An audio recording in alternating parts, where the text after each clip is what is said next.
thanks so much. Knocking into three from the corner. Sakar Anam, his second three of the game. And now all of a sudden Marquette, a 9-7 lead after the early 7-3 lead for the Xavier Musketeers with Nick Baugh. Tom Brenneman, welcome you to the Cintas Center. Sellout crowd in Cincinnati. The Musketeers at 13-7 on the year, but just 2-5 in the Big East. Marquette at 14-6. And a record in the Big East on the road anyway had been the problem for them at 2 up and 4 down. 4-4 overall in the conference. I love the start of the game, though, for Marcus Howard. 3 assists, making plays for his teammates, though. McEwen threw it away. 9-7. 4 minutes and 1 second is passed from Cincinnati.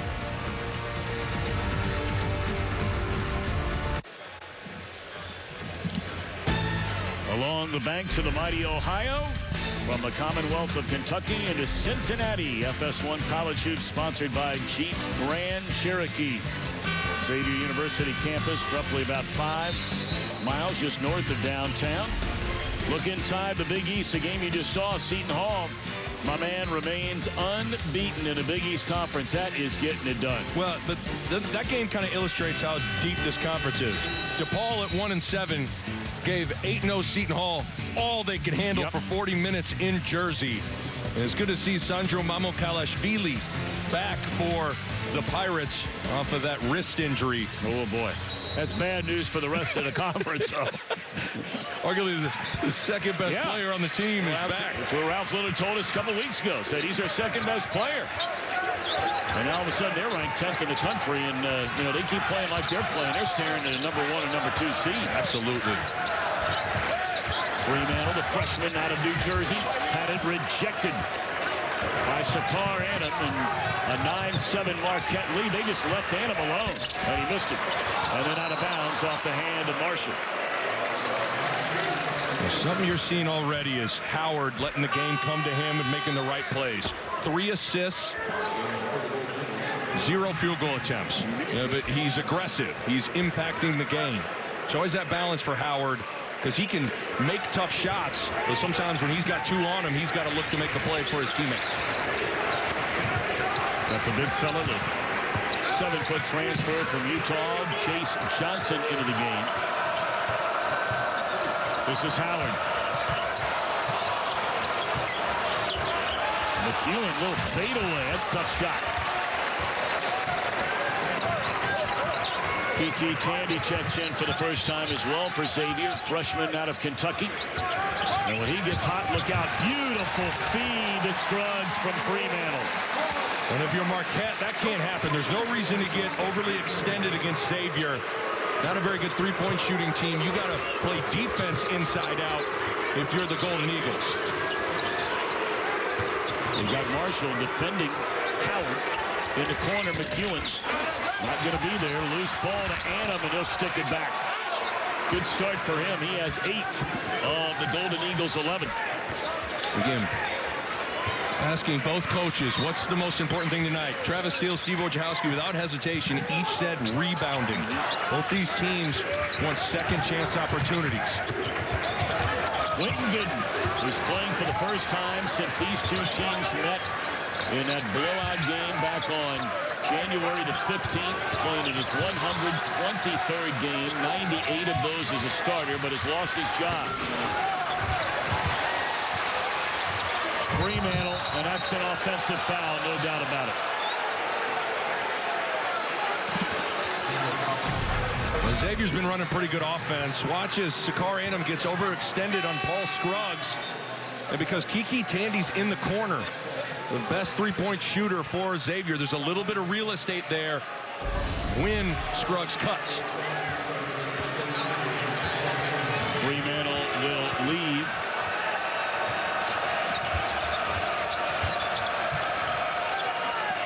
And again, they've got Marshall, as they did when Seton Hall was in town, chased around Miles Powell. Now tonight he's chasing around Howard.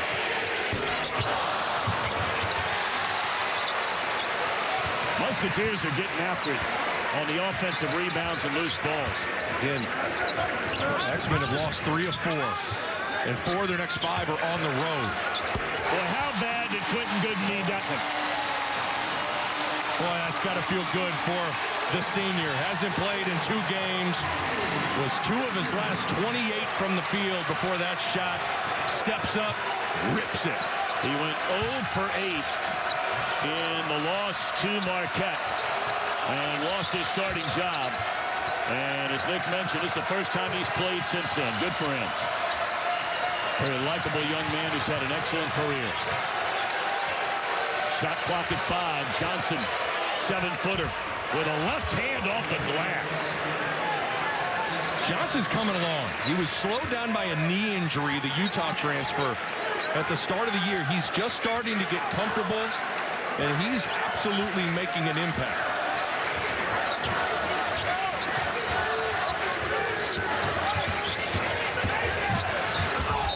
Look at Gooden going to the rack, and he'll draw the foul.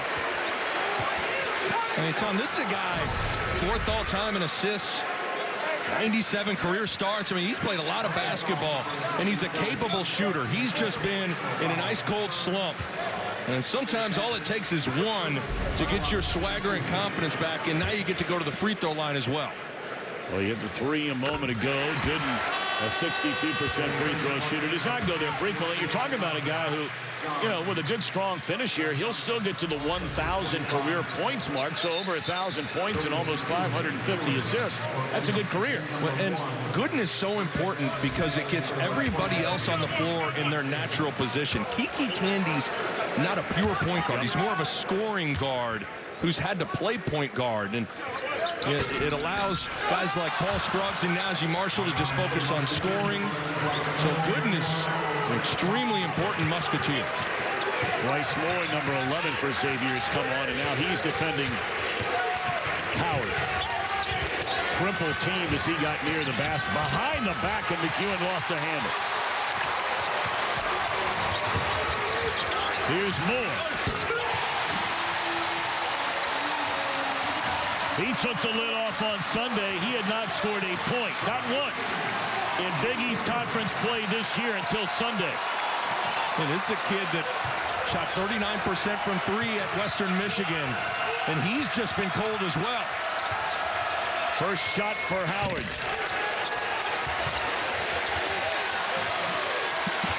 Xavier, 3-point lead. 11:30 to go in the opening stanza.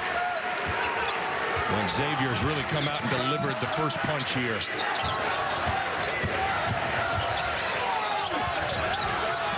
Gooden in traffic looking for the foul, didn't get it. This is where, if I'm Kobe McEwen, you got to think about making a play for Howard. Because Howard needs to get involved, and you don't want him to start thinking about it, hunting shots. Great feed to John, and he'll finish. Boy, Brendan Bailey's really improved. I mean, he's a guy that ultimately is a catch-and-shoot guy right now, but he's capable of putting the ball on the ground a few times and making a play.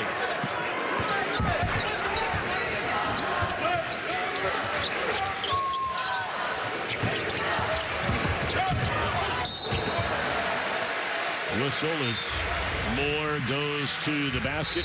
That'll signal a timeout. And when we come back, we remember the late, great Kobe Bryant.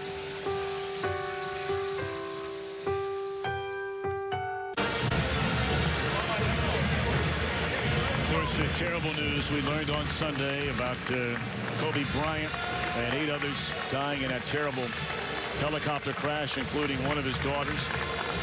And, you know, for so many of these young men playing college basketball today, they grew up idolizing, watching every night, seemingly, the great Kobe Bryant. And they found out, the Xavier Musketeers, about his death just before their tip-off Sunday at Creighton. He was all in all the time. Whether he was on basketball court, whether he was dealing with his daughter with the training center, his training, the whole deal he has right now, mentoring other NBA guys.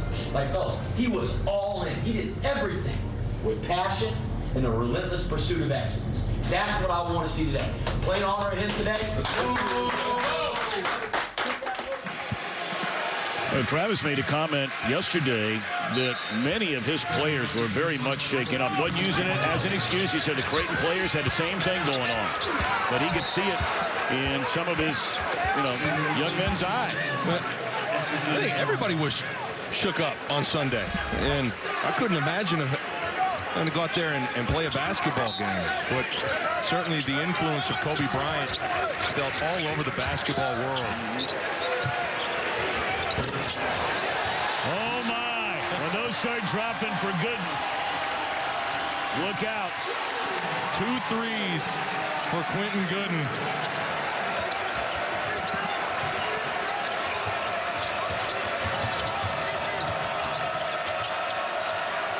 Now, Howard's only taking 1 shot, Tom. He's got to get loose here. Well, McEwen keeps on firing. And then Adam wanted to feed it underneath to Bailey. You know, you take a look at Gooden. He has not made a 3-point shot since the middle of December. December the 18th, he went 4 for 4 in a win over Western Carolina. Since then, 0 for 2, 0 for 1, 0 for 6, 0 for 2, 0 for 6, 0 for 3. All in the conference. And I think that poor shooting has impacted other parts of his game. It's messed with his confidence. It's messed with his rhythm. But ultimately, Travis Steele said, you know, your point guard's kind of like your quarterback. And you have to have your point guard in a good place. That'll be a block. It'll go against Marcus Howard, and Najee Marshall is down. We mentioned he came in already with a tender knee. And that was a big-time collision there underneath the hoop. And hopefully he's all right, back on his feet. Good news. Yeah, I'm all for trying to take charges, but some of these plays are dangerous plays, Tom. I mean, that's guy, you're sliding underneath the guy that's airborne. Yep. You know, Howard's already taken 1 charge, and I get it. You know, you're rotating, trying to make a play. That's a big fall from Najee Marshall. Well, he is leaving the game. Don't know if he has a cut or maybe the official picked up something that, you know, maybe a little woozy underneath the hoop there. So they're going to send Scruggs to the free throw line as Marshall goes to the bench. And they're not, you know, attending to him right away. And he's kind of wondering, why am I out of the game? Not sure what's happening here, but you know, I think Steve Wojciechowski gets to choose who shoots the free throws of the guys that are on the floor. And, yeah, you're going to choose Tyreek Jones. Yeah. Well, Gooden 62%, Jones is 61%.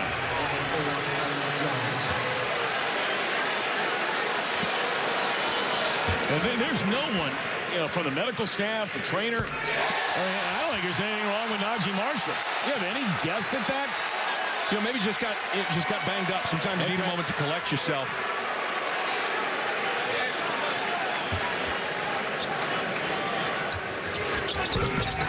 Jones hits 1 of 2, and the Musketeers lead at 20-15, just under 10 here in the opening half.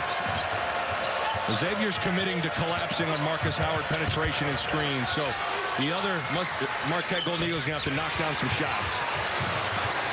Still only 1 shot attempt, not a point for the nation's leading scorer until that one's going to roll off. And Travis Steele talked about Howard facing multiple help defenders, a wall kind of behind the man on the ball. So this is where I think Howard can push and probe to find something when the help defense isn't totally set. Here comes a double team. McEwen a little out of control at times here in the early part of this game. Well, that's really good team defense from Xavier. You hedge and you stay disciplined on Howard. You get it out of his hands. Then you're able to rotate and rotate so well that you're in the driving gap to take a charge. Xavier's really locked in defensively. You contrast this with the effort that the Musketeers had on the road a couple weeks ago at Marquette. Looks like a totally different team. And Steve Wojciechowski expected as much. He told us today they were just flat in that game. He said that happens to every team sooner or later. 3-second violation against Xavier. Wojciechowski, former star at Duke under Mike Krzyzewski. Has taken the Golden Eagles to a pair of NCAA tournaments. Still looking for his first NCAA tournament win. And the story so far today is Sakar Anam. He has 10. Sakar Anam's the poster child for player development in Marquette's program. Just gotten better every single year. Howard with Carter to beat. Got a little too fancy there.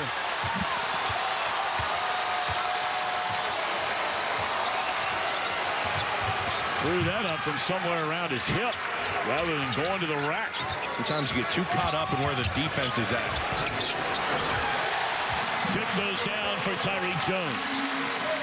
He's #1 in the Big East in offensive rebounds, and you see why.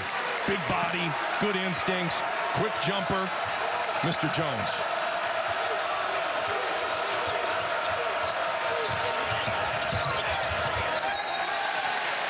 Tip by Xavier. So here we are with 7:46 to go in the opening half. The leading scorer in the nation being shut out.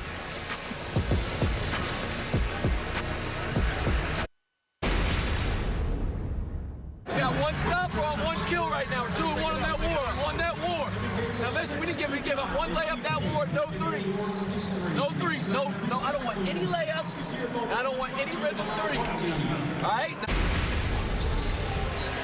Obviously, the analytics tell you that the two best shots to take are threes and layups. So naturally, defensively, you kind of want to build your defense around that, especially when you're taking on a Marquette team that knocks down 10 threes a game. But just an amazing job so far that Xavier's done on Marcus Howard. 0 for 3 through the first 12 minutes and change. And it's been a total team effort. You know, you have multiple white jerseys ready to help get the ball out of Howard's hands. Now Bryce Moore defending.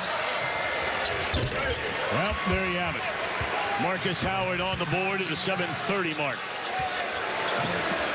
At times, Howard, I think you just got to get him the ball and get out of his way. Try to create as much space for him to operate.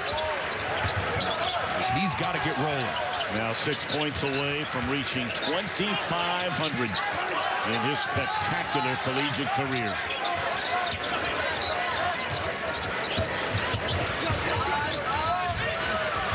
Fremantle unable to finish. Scruggs hustling after it, but it belongs to the Golden Eagles. Down 3, 7:01 to go in the first half. And I like moving Marcus Howard to the point. He's got to get the ball in his hands. And he's going to attract a lot of attention. He's going to be able to make plays. Comes a screen from Johnson from downtown. And how about Howard? A 2 and now a 3. Well, if you're Xavier, there has to be communication on where the hedge man's going to be on that ball screen. Because big no-no on a ball screen to have Howard come off free. But I like the adjustment, just getting the ball in Howard's hands. Marshall rattles in and out. And now all of a sudden a tie game. Howard back-to-back trips with buckets downtown again. And got fouled by Bryce Moore. He'll go to the line for 3. Well, Tom, it's just imperative that there's talk in any ball screen on where the hedge man. See how Fremantle's on the other side? And so the ball screen then gets switched to the opposite angle where Howard can come off totally free. And obviously, he knocks down shots with regularity. That's 24-98. And he'll have 2 more free throws. And before that free throw at 97, he hits all 3 and he's 1 away. Boy, 2,500 in a career. There have only been 72 players in the history of college basketball to reach 2,500 career points. And you can now add the name of Marcus Howard to that list. And Marcus Howard on an 8-0 run all by himself. And so that's the thing. You know, a guy like Howard, he can be quiet for 12 minutes, and then in 2 minutes, boom, he's in a rhythm. Well, that's what Xavier had happen with Miles Powell here. Quiet, quiet, quiet, and then bang, he's got 12 before you know it at the half. Howard looking for more off the screen again. Way up there trying to get it was Jamal Cain. But here comes Scruggs. Spin move, beautiful to the rack. Boy, what great pace. Pushed it, but then slowed down and took what the defense gave him. This guy is just unbelievable, isn't he? I mean, it was a minute ago we're talking about him getting shut out. For 3. Now he's got 10. You know, again, I think the adjustment, though, is moving Howard to the point. You now get the ball in his hands, and he's a handful. Sometimes it's good to run him off screens. Sometimes it's good to have him run the point. Fremantle can shoot it from out there. 5 of 12 from three-point land. And now Marquette leading by 3. And Howard, oh, my goodness. Oh. Give me a break, Tom. Howard, who was shut out our last TV timeout. Hey, Tom, the one thing he'll do is he'll refuse ball screen. So a little crossover, a little double pump off the window. It's a horse shot for Marcus Howard. Well, less than 3 minutes ago, we went to commercial break talking about the nation's leading scorer being shut out. Well, all of a sudden, he leads the world in points tonight with 12. Well, that's just it. Everybody might have been panicking, but you know who wasn't panicking? Marcus Howard. I don't think you understand. Basketball's a rhythm sport, and it can be hard when you don't get into a rhythm right away, but Howard's the type can get himself hot in a hurry. Got a little 2-3 zone from Marquette.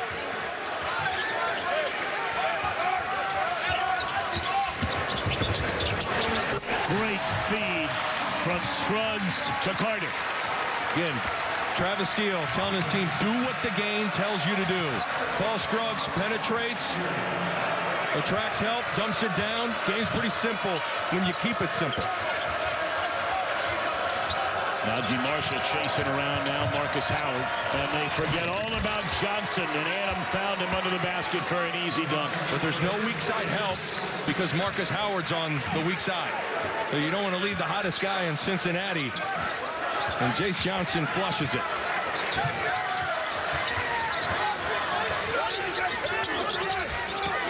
So the alley-oop to Jones. They force that one in traffic, and then a reach-in foul going to go against Scruggs. Well, the action heating up here in the Cintas Center. Paul Scruggs, great penetration, drop down. Jason Carter rocks the rim. And when you pay so much attention to Marcus Howard, the rim opens up, and Jace Johnson rocks it. Coming up on the Jeep Grand Cherokee halftime report, 10th-ranked Seton Hall looks to remain unbeaten in Big East play. Plus, #1 Baylor visits Iowa State, and 4th-ranked San Diego State looks to improve to 22-0 on the season. Tom and Nick, back to you. My man, Jimmy Jackson, Buckeye. All right, now, hey, you know, I bring up Ohio State, right? Just jabbing Jim a little bit. Cincinnati could be like the epicenter, right, of college basketball. You got Kentucky, you got Louisville, you got Ohio State, Xavier, Cincinnati, you got Indiana right down the road, Butler right up the road, and yet Dayton might be the best team of the whole lot. If you haven't watched Obi Toppin play, you're looking at a top 10 pick, and Dayton passes the eye test. Anthony Grant has done a great job with the Flyers. That team is for real. Dayton only about a 40-minute ride from this building. Fade away. Nothing but net for Marcus Howard. Well, once again, Howard refuses the ball screen, meaning he doesn't use it. And so he jabs, middle, goes left.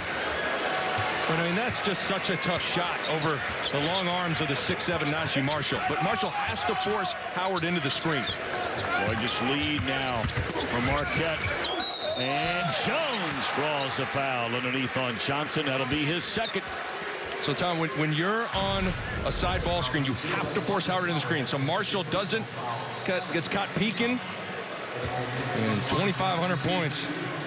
Marcus Howard can hit tough ones. And he's in a flow. And this guy just about 4 or 5 minutes ago of game time had 0 points and has 14 points now and is rolling.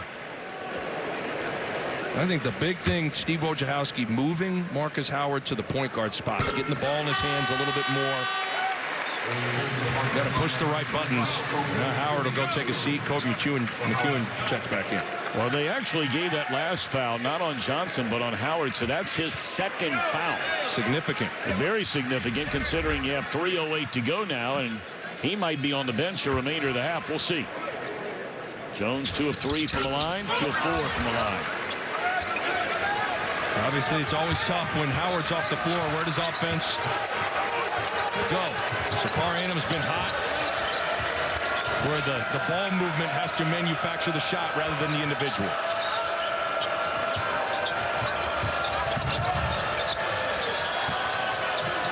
Shot clock down to 7. Bailey into the lane.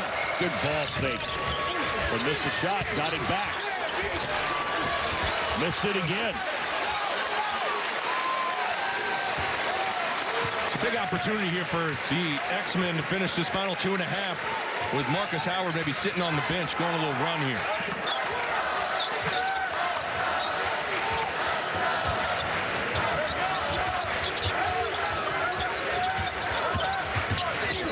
Scruggs pitches it to Tandy into the lane with a left hand. Did he need to use a left hand? Like he could have easily gotten it to his right hand, but sometimes those long arms, and when you take it into the trees, you get sped up. McEwen keeps picking up that dribble right in the middle of the lane and has to force it up and missed it.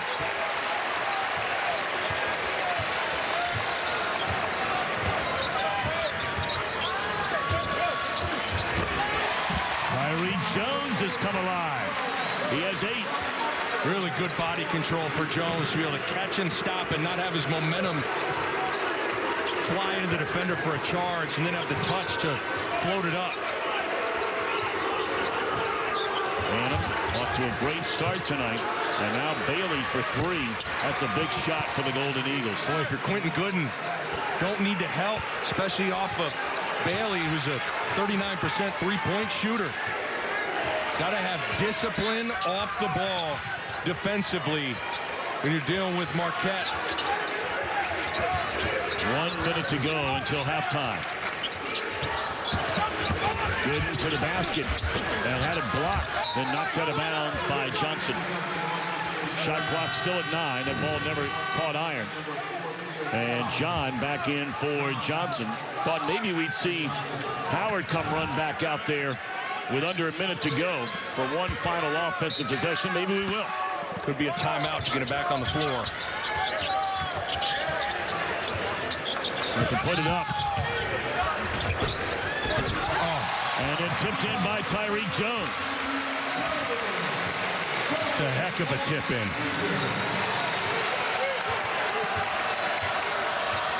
They'll call a timeout. Yep. See if they get Howard back in or not. Shot clock at 22, game clock 32.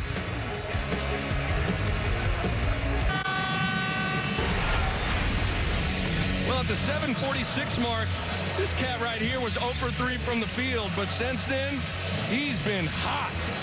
Steve Wojciechowski moved him to the point guard spot to get the ball in his hands and let him get loose and do what he does best, using ball screens, probing into the lane, refusing these screens, hitting step backs, and Howard now with 14 points, but does have 2 personal fouls, and Steve Wojciechowski called a timeout to put Howard back on the floor. Yeah, I imagine they're going to run him off a screen here, and here he comes and lets it fly. Off the mark. Adam for 3 and got it. Huge offensive rebound, leads to a 3, and Adam has 13 points in the game. At the other end, down to 3, 2, Scruggs a left hand. And that'll end the first half, a very entertaining first half. Unbelievable finish from Marcus Howard and Marquette.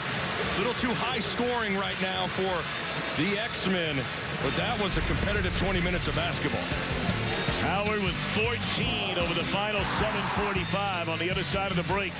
We'll check in with Steve Lavin and Jim Jackson from Los Angeles. A good one tonight in Cincinnati.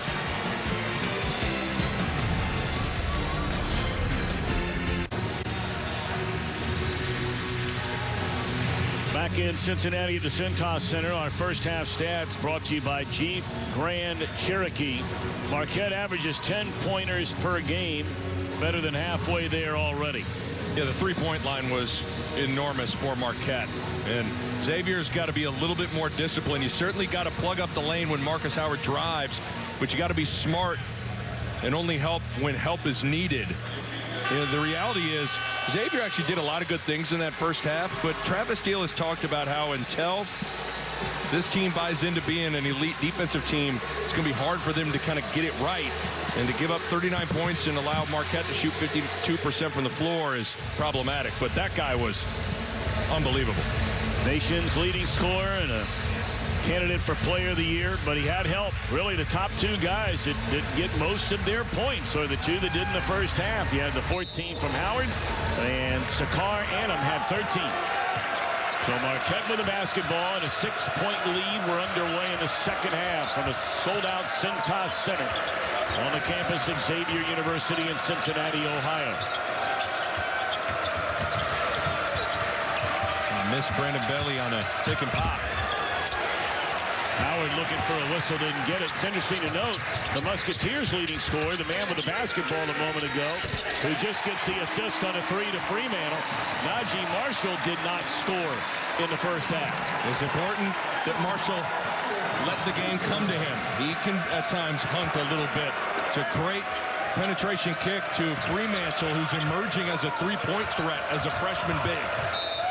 They had a career-high 18 points, career-best 9 rebounds, and a loss on Sunday at Creighton. Scruggs shaken up.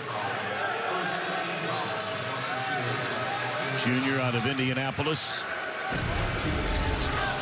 Taking another look at it, trying to fight over the screen, and Theo John's a big man. Sets a hard on-ball screen. And a foul went against Tyree Jones, his second.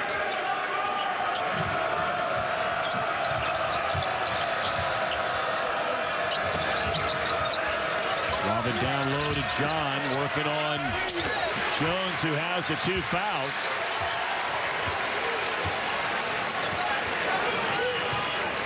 (39-36) Marquette. This is the big lineup. Jason Carter's got an advantage with Sakar Annam on him.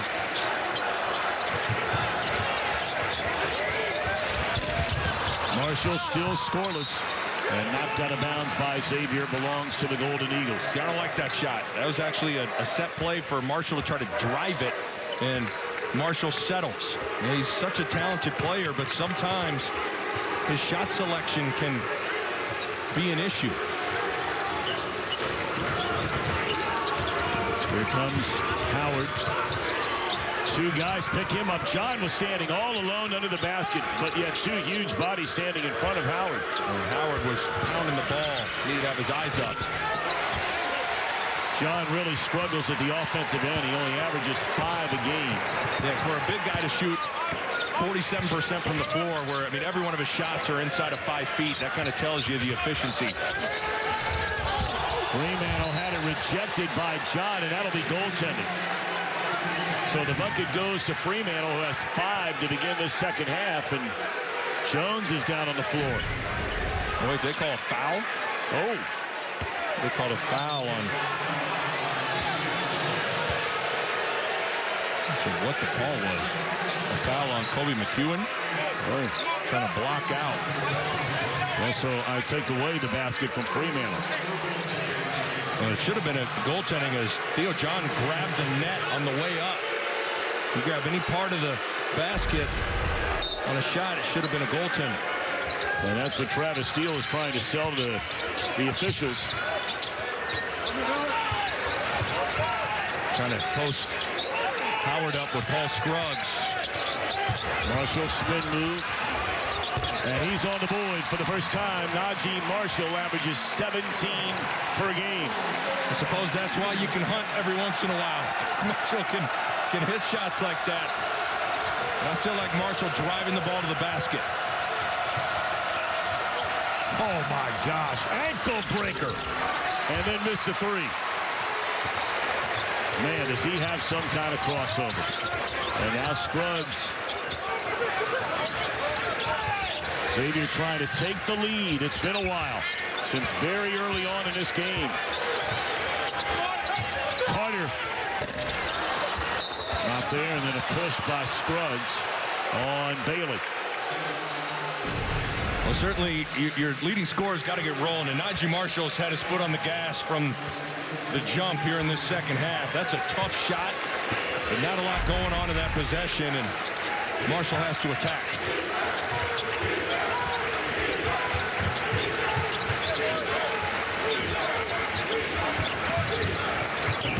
Bailey beat Carter.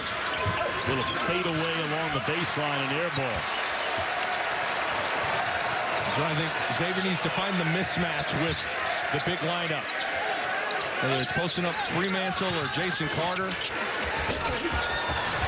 Tipped back up by Tyreek Jones, and the Musketeers lead thanks to a 7-0 run. Timeout, Marquette.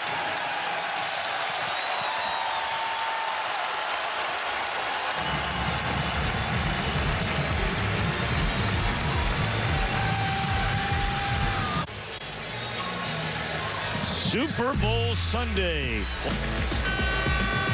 What's on with football on the brain? When Xavier goes with this big lineup, it's like bringing in 2 tight ends and a fullback. Oh, boy. I mean, you're trying to establish the run and pound the ball inside, and that's what this lineup can do. Najee Marshall making a good play, kicking it out, then a jumper, and then right at the basket, Tyreek Jones, that second jump, he's really good at. Good instincts on the offensive glass. When you play the 3 big lineup, you got to make some hay on the glass and in the paint. Well, George Kittle and Cincinnati's very own Travis Kelce would be fired up to hear that. That 2 tight end stuff. They'll be going toe-to-toe in the Super Bowl on Sunday. Howard, tough shot. Bottom of the net, and in frustration, Marshall just throws his hands in the air as if to say, what do you do? And sometimes that's all you can do. I mean, good offense beats good defense every day of the week. You force Howard into a tough fadeaway over a 6'7" long-arm defender. Fremantle against a smaller Bailey. But again, that's that pounded inside. Find the mismatch. Somebody has an advantage when you have the 3 bigs in the post. You find it and exploit it. Excellent defense there by Marshall. But then they set up a screen to give him an open 3, and not there. Jones rips away the rebound. He's a double-double machine and on his way to another one tonight. Carter lost his shoe at the other end. 9th rebound of the game for Jones, already in double figures scoring.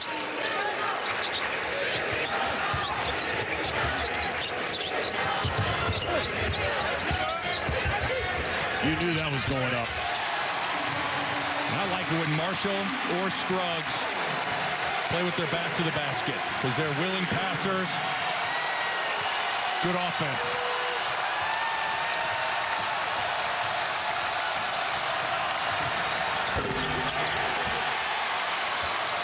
Marquette's offense has gotten stagnant.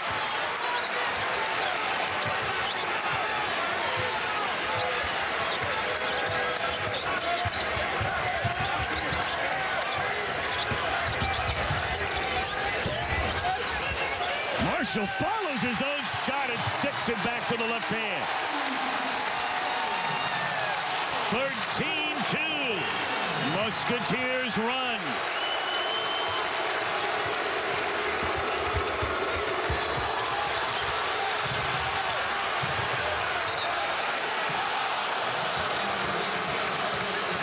Well, Najee Marshall, scoreless in the first half, has been shot out of a cannon in the second stanza. 6 points for Mr. Marshall. Finding the mismatch over Howard with the fadeaway. And then the offensive rebound putback. Good stuff from Marshall.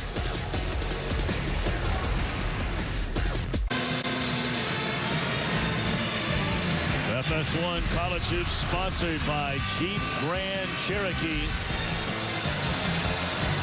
Marquette took the lead for the final 7.5 minutes of the opening half on a 12-2 individual run by Marcus Howard.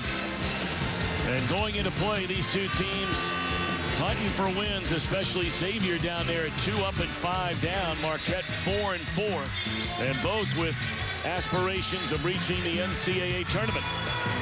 You know, every game feels big this time of year. This one feels extra big for Xavier. And Xavier's lost 3 of the last 4.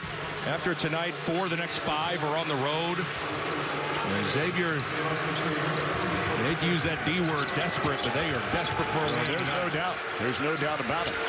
Oh, Johnson passes up a look right at the basket. And then he's whistled for 3 seconds. Big fella's got to take that shot, doesn't he? Absolutely. And Marquette, got to give Xavier credit defensively, but Marquette does not have the same pop and ball movement and body movement on the offensive end to start this second half.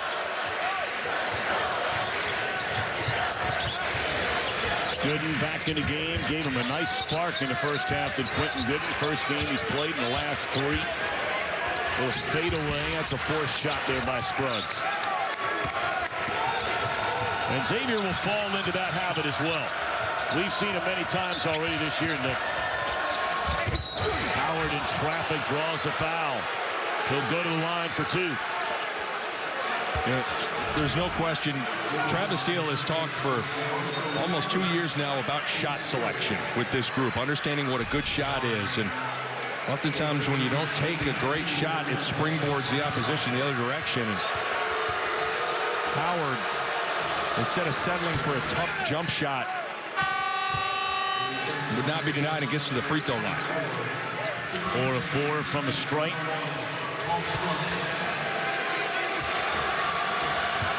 17 in the game for the nation's leading scorer, who eclipsed 2,500 career points in the first half of the game tonight.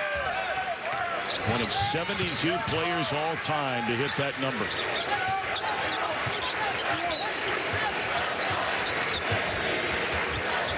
Candy, the freshman.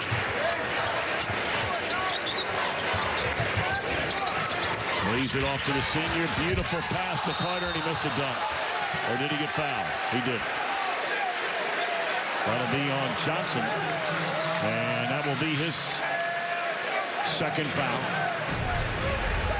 Yeah, Travis Steele, because of what we talked about, the shot selection, he has to call a lot of set plays so he can control the reads and the looks and the shots. And that's a great set. Get a little slip for Jason Carter to the rim. Draws the foul. Carter, the transfer from Ohio University in Athens, Ohio, averaged 17 points and 7 rebounds a year ago for the Bobcats. Has really struggled shooting the ball this season. His first year with Xavier, and he misses 2 free throws. 3 for 8, Xavier from the line.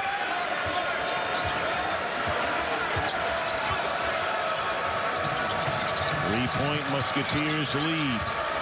Under 13 to play. And the shot clock at 10 for Annam. Got a double screen, and they call an offensive foul on the screener, Brendan Bailey.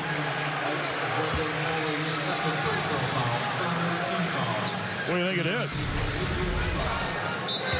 And Bailey, right the last second, kind of hopped forward. A little, as Raph would call a little nickel dimer there. But certainly Marquette is disjointed offensively right now.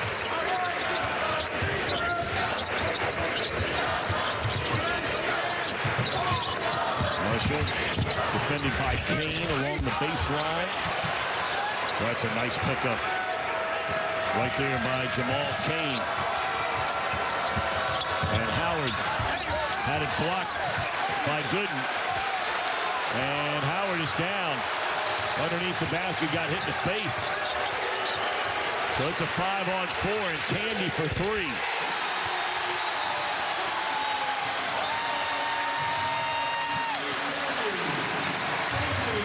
Looks like he got hit right flush in the face going into the lane. There was no foul on the play.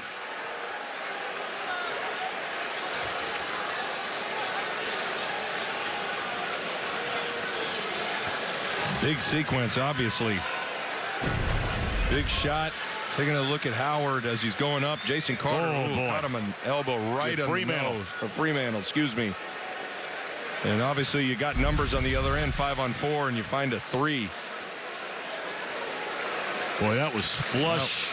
Dead straight. And then in the nose.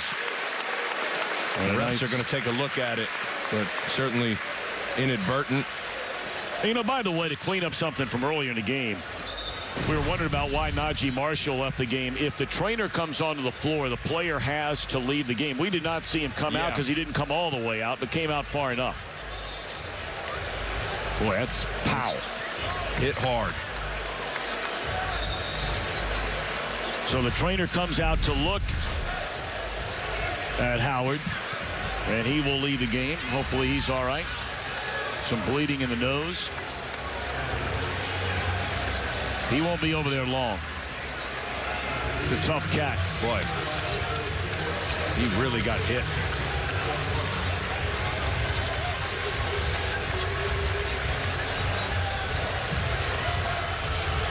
You take a moment, kind of gather yourself. Feels like Marquette's on the ropes now. And maybe with this lineup, force him to execute, get some ball movement because Howard's not on the floor. And Marquette has not executed well offensively in the second half. Well, there's been a problem all year long. If it's not Howard and it's not Adam, they have a hard time generating offense. Bailey into the lane. That's a nice shot. First bucket of the second half for Brendan Bailey. He has 8. It wasn't the prettiest possession, but the ball at least got moved from side to side. Made the defense guard a handful of different screening actions.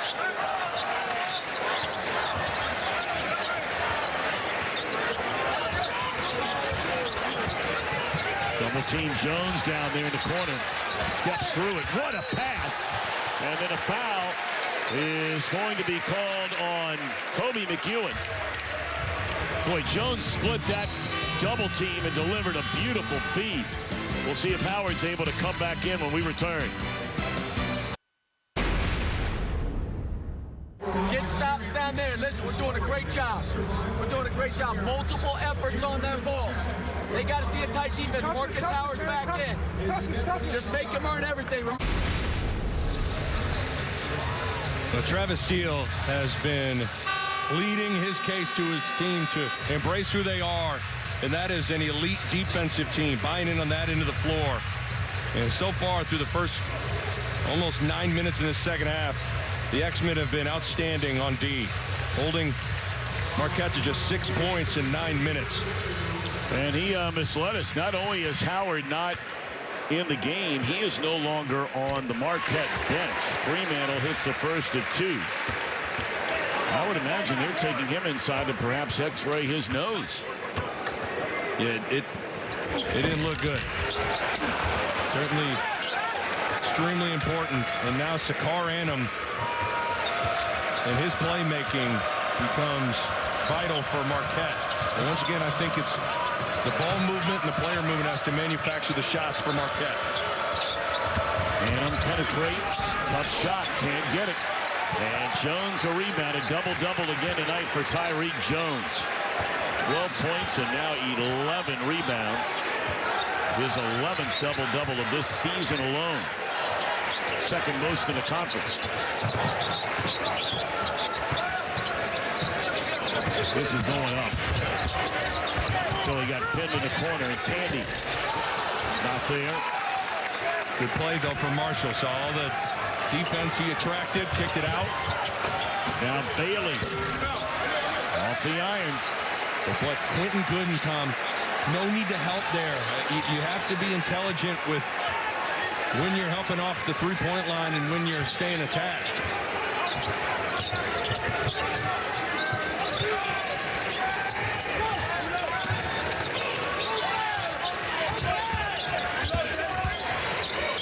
Jones out to Gooden for 3. In and out. Gooden hit a couple of threes when he first came into the game in the opening half. Has not hit a bucket since. And then Marshall picks up his second foul. Still no Marcus Howard in sight. Obviously a huge storyline to monitor. Marquette only 2 of 11 from the field here in the second half. Yeah, a lot of it has been Xavier's done a better job guarding the basketball. When you guard the ball, you don't have to help and you don't get out of position. The X-Men have done a really nice job staying in front of their man.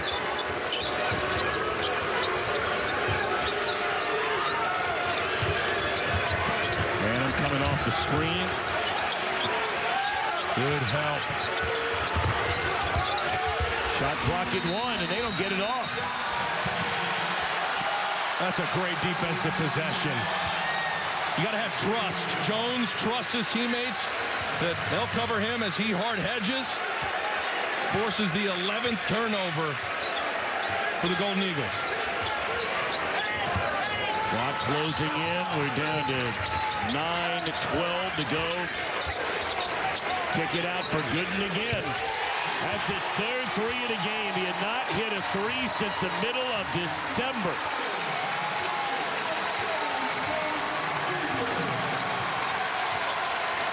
Largest Xavier lead of the night.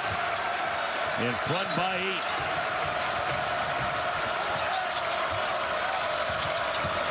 And Adams straight to the rack, draws a foul. And that'll go against Tyreek Jones. That'll be his third personal foul. How about Quentin Gooden? I know it. I mean, couldn't throw it in the ocean for about 4 or 5 weeks, and now knocking down great in-rhythm threes. That's the key. That's the right shot. Comes off of a post touch.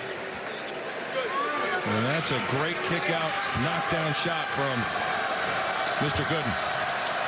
You know, it's not sitting there rooting for anybody, but I think frequently we forget these young men are 21, 22 years old. And, you know, when you're getting your teeth kicked in by frequently the fan base, sometimes the media, and you're a guy that's laid everything that you can give for 4 years, starting almost 100 games, and all of a sudden you're on the bench, you're outcast from a club. This is a good thing for Quentin Gooden. Absolutely. Sometimes life is about just hanging in there and fighting. And this is what hanging in there and fighting will get you. And interesting that when Tandy and Gooden been on the floor, Tandy's been running the point, Gooden's been running the 2. And there's a sloppy pass by Tandy. And then Gooden reached in and fouled Adam on the way up.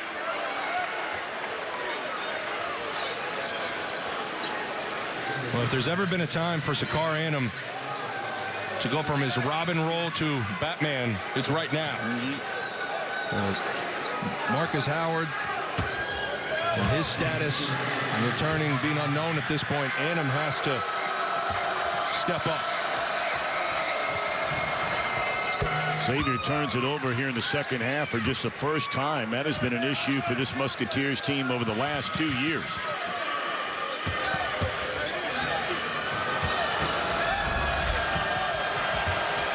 Adam hit 1 of 2 the last time, and he hits them both this time to make it a 5-point game. 8:25 left. Full court pressure for the first time tonight by the Golden Eagles.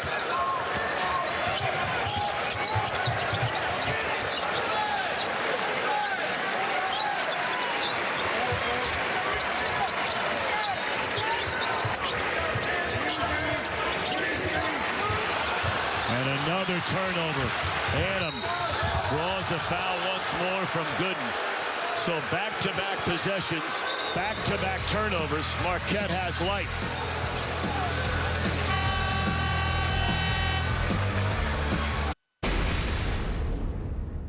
You know how you make runs? You get stops. You get stops. Now we got life. Play with the heart that Zach's playing with. Everyone. We got to keep getting stops. Don't just lay behind Jones in the post. No, you're not diving by and giving him a dunk. Yeah, Coach Wojo's exactly right. In order to get back into this game, going to run, you got to string together some stops. And that last bit of insight was to Theo John about post defense, not just getting buried and playing directly behind the Xavier postman, but three-quarter fronting, making the pass difficult. And we just got word that Marcus Howard is out. That's all we received, and we certainly thank The Marquette media relations director for getting that over to us in a hurry. In fact, we thank both media relations directors for all their hard work getting ready for the game, including the assistant here at Xavier, who makes her home in Whitefish Bay, Wisconsin. Her family back watching the game tonight. Laura Top, pride of Dominican High School, finishing up her senior year here.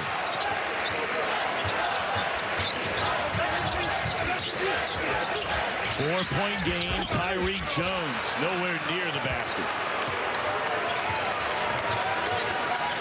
And now all of a sudden you heard Steve Wojciechowski saying you get stops, and that's how you make a run. And even though they're doing it at the free throw line, they're making a run. Only have 2 field goals in this entire second half, and yet you're only down by 4, I beg your pardon. Shot clock at 1. Just got it off. But that's how Marquette's going to have to play. Ball movement, moving the ball side to side, and then penetrating and making plays off of closeouts. That's Xavier Torrance, a freshman from Syracuse. Top 50 recruit. Only averaging about 11 minutes per game. We might see him a lot down the stretch here tonight. Shot clock at 7. Marshall's going up.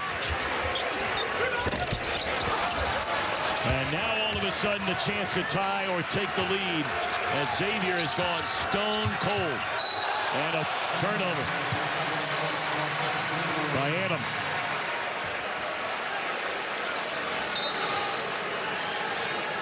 Heck of a job by Marquette, though, to just hang in there.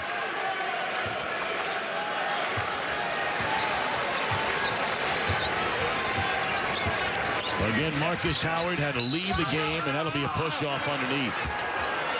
It's going to be a hold, actually, against Kane. So he grabbed the hold of Marshall at good position underneath the hoop. His first.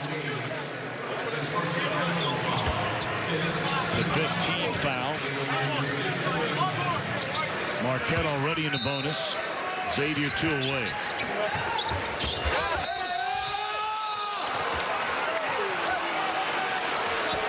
That will not be a shooting foul.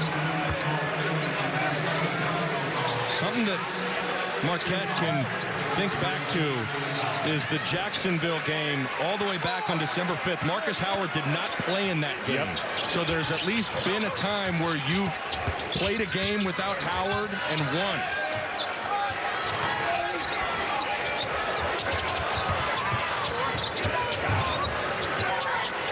Marshall crosses over Bailey. And Jones gets a rebound hacked on the arm by John, so that'll put him in a bonus.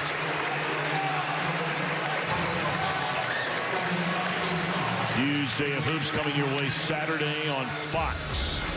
Xavier, these Musketeers against Miles Powell and the red-hot Seton Hall, ranked number 10. They'll be higher than that by the time we get to next weekend. And then Winston and the Spartans taking on the Badgers at 1 o'clock. Both games available on the Fox Sports app. 1-1 now for Tyreek Jones. 2 of 4 from the free throw line tonight. And now 2 of 5. Free throws killing Xavier. No question.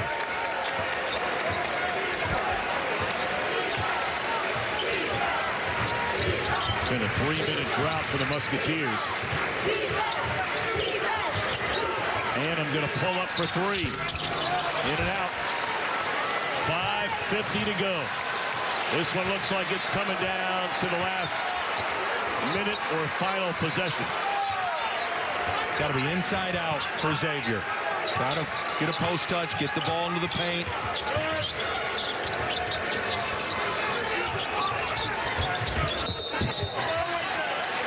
It's going to be an offensive foul, I think, against Gooden. I think you're right. Yep, elbow underneath the basket on Quentin Gooden. A little too physical on that cross screen, trying to free up Carter in the block. And now McEwen going to check in for Jamal Kane. But there's no question that Marquette is playing through Sakar Annam right now, who's an excellent right-hand driver. And they have the hands on the basketball by that freshman Xavier Torrance. That's him right there.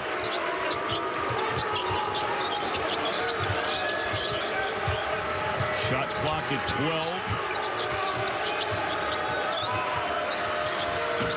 Bailey to the basket. McEwen, shot clock at 2. 1. Got the foul and just off the iron. The final second of the shot clock. Yeah, once again, Marquette's patience without Marcus Howard offensively has been really good. As the shot clock has gotten under 10 and even 5 a couple of times, guys haven't panicked. They've made extra passes. And now Kobe McEwen at the line. 84% free throw shooter, does not get there frequently. That's his first point of the night for the junior out of Toronto. And a timeout going to be called by Xavier. We have a 1-point game, 7-0 run for Wojo's Marquette Golden Eagles.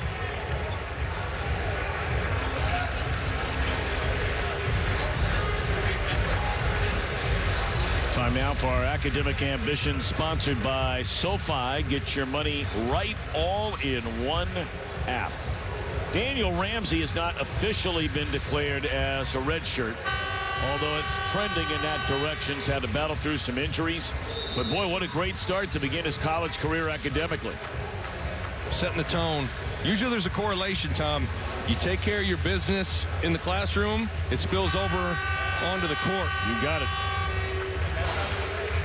We'll be seeing plenty of Daniel Ramsey in Big East basketball to come. All right. Got a free throw to try this thing up. Final 5:01. You're looking for what from each team?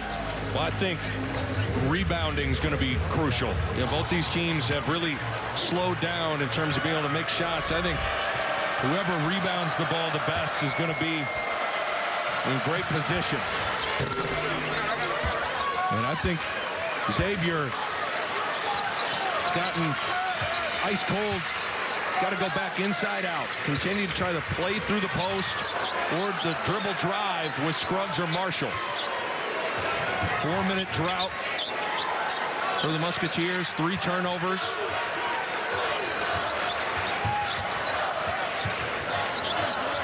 Shot clock under 10. Good call. As Annam knew what was coming. It's a little right-hand ISO opportunity for Marshall to drive, and Annam crowded the space, and a foul. Carter will leave. Fremantle back in for the Musketeers as Marshall goes to the line. Has 6 points here in the second half. 73% free throw shooter. Xavier now 5 of 12 from the line in the game tonight.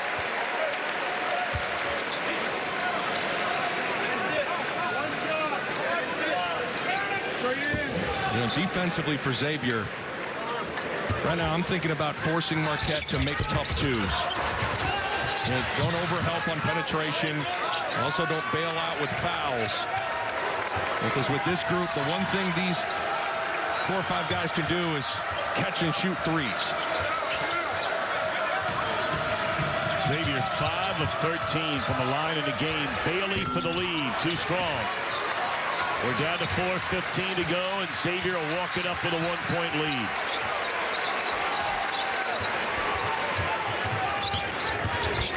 Marshall forced that one.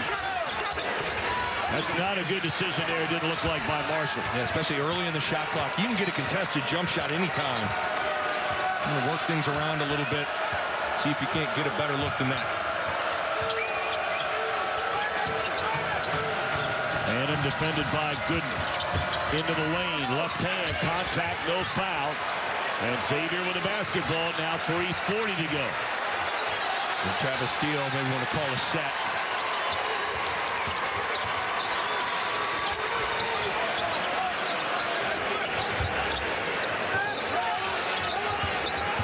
Gooden into the lane. And he's bumped, headed to the free throw line. Xavier, a 1-point lead, a must-win game for the Musketeers. Coming up after the game, we'll have highlights from 10th-ranked Seton Hall's 10th straight win. Our bracket guru and Hall of Famer Mike DeCourcy tells us about Seton Hall and Villanova's chances at a #1 seat, and San Diego State looks to improve to 22-0. Tom and Nick, back to you. All right, Jimbo, take a look at Mike DeCourcy, our bracketologist, and Marquette. I mean, really hovering on that line, and slightly under that line, at least going into play tonight, would be these Musketeers. Yeah, Xavier. All the games are big this time of year, but this one feels extra big for the X-Men, and find themselves with a 1-point lead with 3.5 to go. And Marcus Howard is out. Took a shot to the nose. Early portions of the second half. Good new line for a pair of free throws. Marcus Howard went out at the 12:05 mark. And Xavier was actually up 6, so you got to credit the others, if you will, for the Golden Eagles to fight and scrap. But got to finish the job. 3:20 to go. Marquette down 3.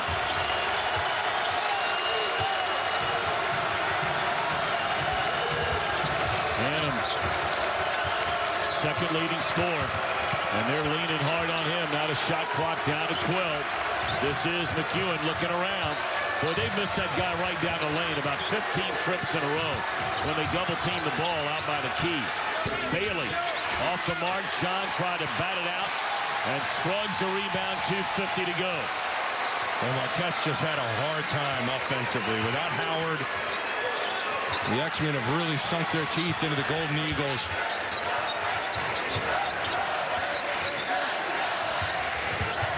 And Xavier's really missed a golden chance to blow him out of here. Fremantle.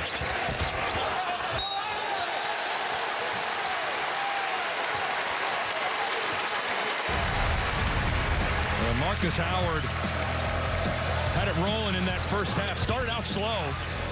Was 0 for 3 through the first 12 minutes of the game. Then went on a flurry in the first half. Finished with 14 points in the first half. He's now got 18 for the game, and here is the play. See the shot from Fremantle right to the nose. Was shook up, went back to the locker room, will not return. On the free throw line, Thomas. Really hurt Xavier. 7 of 16 from the line. 7 of 17. Boy, and that's your leading scorer and your go-to guy. Marshall missing both of them. 2:20 to go. And what do you do? Steve Wojciechowski trying to figure out a way to get a good, clean look without Marcus Howard on the floor. I tell you, though, they keep missing that play right down the lane. Bailey got bumped and no call. Looked like Fremantle got him behind a three-point line. That was a quick shot there. We're at 2 minutes to go. Huge possession here for Xavier. Trying to stretch this thing to 5 or more. And Scruggs, penetration, head fake. Got it. Land on 2 feet, good things happen. Marquette wanting a timeout. 1:38 to go. The junior Scruggs comes up with a big bucket. Well, Scruggs, strong guard, and when he's under control and lands on 2, that's when you leave yourself options. You can kick it out, you can pivot, and in this case, fade away and knock it down. Scruggs 8 points in the game. Yeah, Marquette's done a pretty good job digging in and getting some defensive stops. Just haven't been able to get much on the offensive end. And Xavier's done a good job not allowing a little bit of a lull offensively to impact their energy defensively. Hey, you give up 58 points. That's a game you figure you're going to win when you got the highest scoring team in the league. No doubt. But the highest scorer in the league is not playing. Xavier just trying to put together wins and improve on that overall mark at 13-7. Still with a shot at the NCAA tournament. Remember, this team had a 6-game losing streak last year. They've already had a 3-game losing streak here a week ago. But they came on strong at the end of last season. It only led to a trip to the NIT. This is a Xavier program that has not missed the NCAA tournament in back-to-back years since 99-2000. 21 years ago, seasons ago. That's incredible. And that's the beauty of playing in the Big East is, it's rough because every game's brutal, but you're going to have a lot of opportunities for quality wins to play your way in. And now for Marquette. Got to try to get Sakar Annam going downhill with his right hand. McEwen, they switch off. And McEwen going to let it fly. Oh, my goodness, what a huge bucket for Kobe McEwen. His first field goal tonight. And it is a 2-point game with 1:18 to go.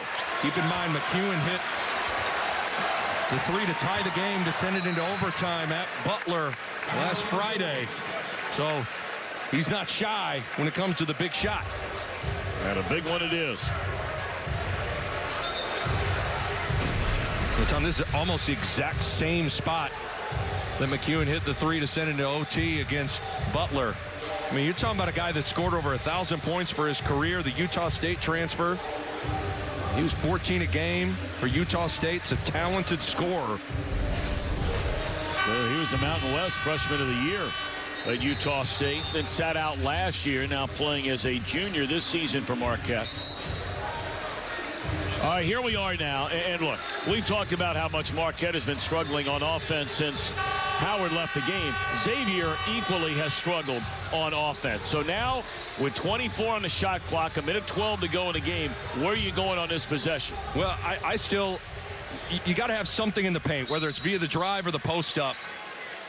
So, I like something with Marshall coming downhill with his right hand. He's got the basketball to the bucket.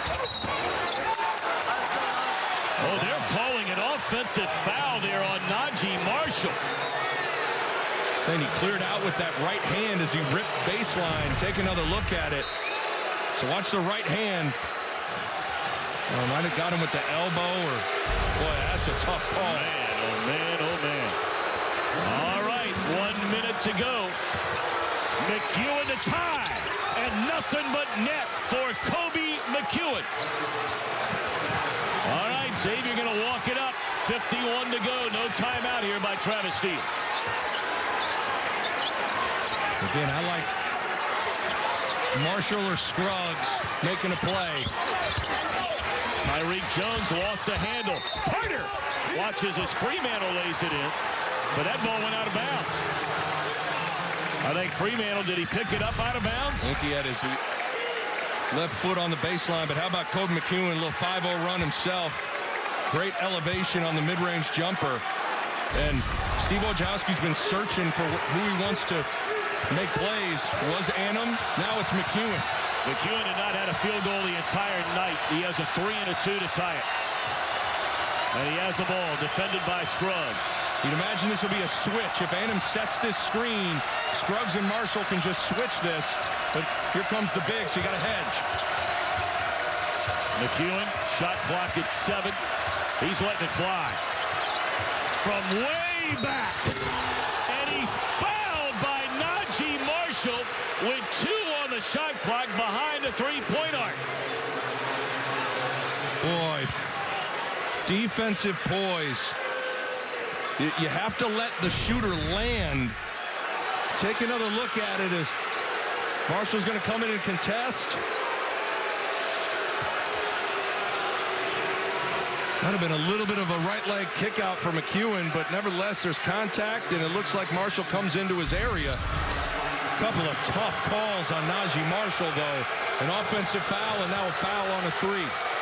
McEwen, perfect 2 of 2 from the line, 84% on the year, make it 3 of 3, and with 9.3 to go, Marquette has recaptured the lead. Unbelievable. Not over by any means. Boy, basketball is an unbelievable game. And here McEwen had 2 free throws the entire game. And in the last 35 seconds, he hits a 3. He hits a 2 to tie it. And has hit back-to-back free throws, fouled on a 3-point shot with 9 seconds left. And so now, obviously, the scenario that's creeping up is if this shot goes down from Kobe McEwen, does Steve Wojciechowski foul up 3? Well, I mean, Wojo's coming off a rough week already. No question. I mean, you know, he thought they were down by 2, instructed his team and Butler to foul, which allowed him to tie the game. But nevertheless, Kobe McEwen, I mean, what can you say? Ice water in his veins, stepping up when his team really needed it. But the problem is with fouling, Xavier's not a very good three-point shooting team, but they haven't shot free throws well. But Xavier is a good rebounding team. So, you know, getting a free throw rebound could be problematic. Yep. But the first order of business is obviously Kobe McEwen knocking down a free throw. And you know, this is why Travis Steele, he works on these kinds of scenarios all the time. You know, down 2, down 3, 10 seconds left. But hey, look, you know, they had multiple occasions. They went through a 5-minute drought. The best player arguably in the country, the leading scorer in the country, has been out of the game for the last 12 minutes of this game, and Xavier has been unable to put him away, and it's killed him at the free throw line. Not to say the game's over, right? But you missed a knockout punch, and now you're going to have to deliver a big shot either way. McEwen for a 3-point lead.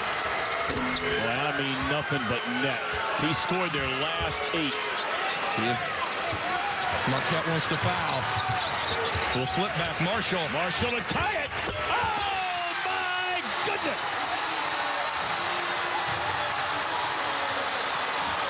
Back to the other end, McEwen. And we're headed to overtime.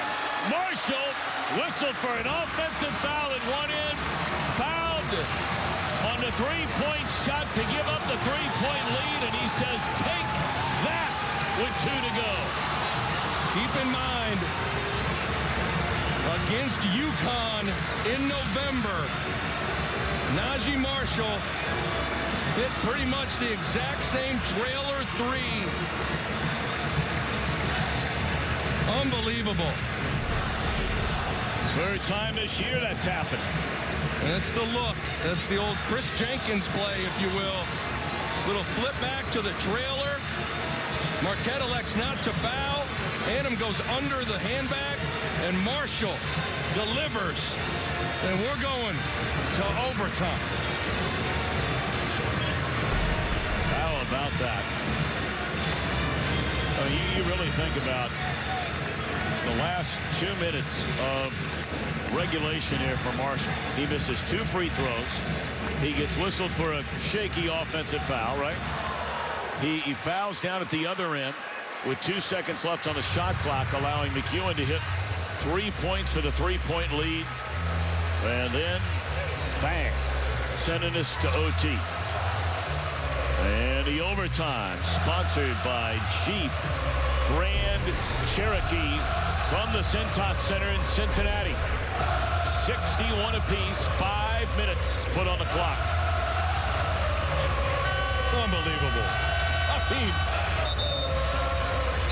both these teams just delivering blows to each other. I mean, how about Najee Marshall? The little flip back, and Annam goes under, and it's a deep one, but it's a clean look. Yeah, Annam goes under Quentin Gooden. And that's what Xavier's play has been in this spot. And you can find comfort when you've had success with it in prior moments. And that guy right there delivers a bomb. John and Jones tip it off, and it belongs to the Musketeers. We begin a 5-minute overtime. Still think rebounding is huge. Neither team in a great rhythm. Shots off the rim going to be tough. Marshall passed up a shot, now pulls up. 2-point lead.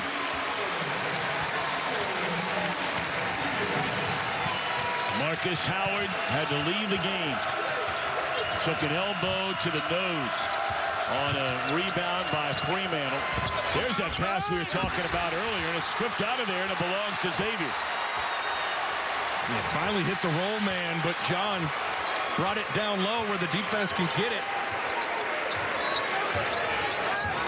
And Marshall's the guy that's feeling it right now.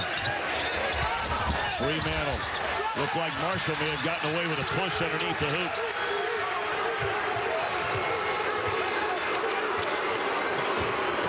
Two-point lead. McEwen to the rack.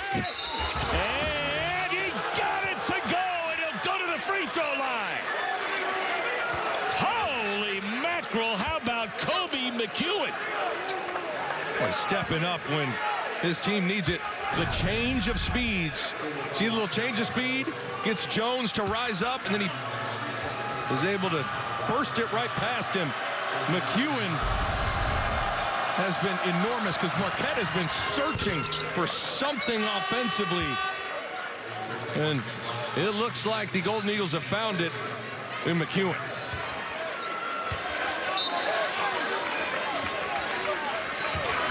All right, so the three-point play by McEwen, who had 2 free throws up until the final 2 minutes of this game.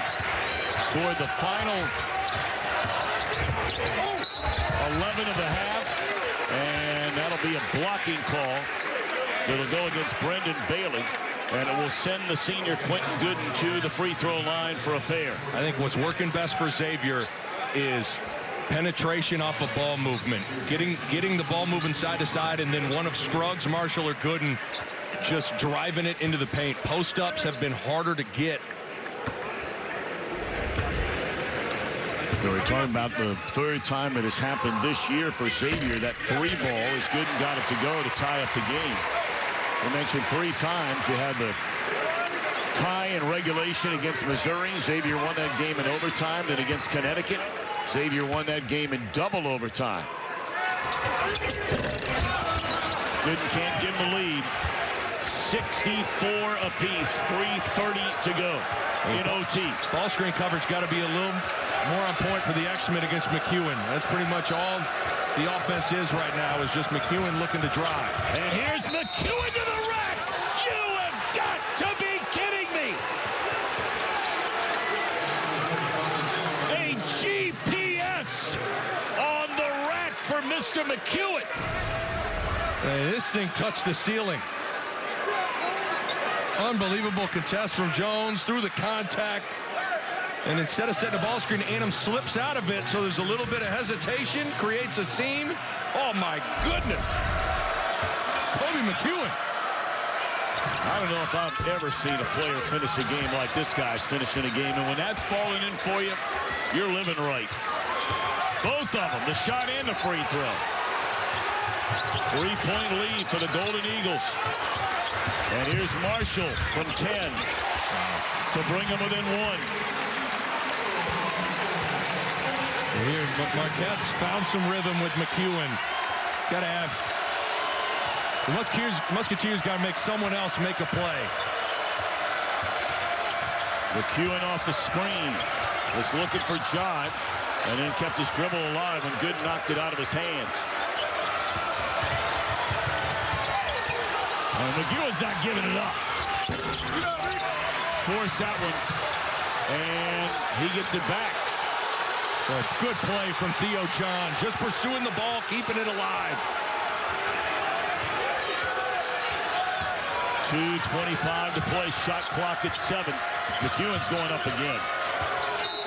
And a bump by Scruggs with 4 seconds left on the shot clock. Got to have better discipline if you're Scruggs. Again, you have to be able to just give the guy you're guarding one direction when a ball screen's coming. Allowed Kobe McEwen to kind of play back and forth with it, and it gets the hedge man out of position and the guy who's guarding the ball out of position. goes. The first miss from the free throw line. Seems like the first miss of the night for McEwen. 7 of 8 from the strike.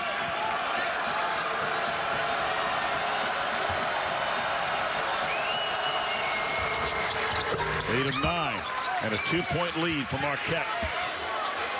Poise and execution now for Xavier. One of these guards off a ball movement, driving the ball into the lane.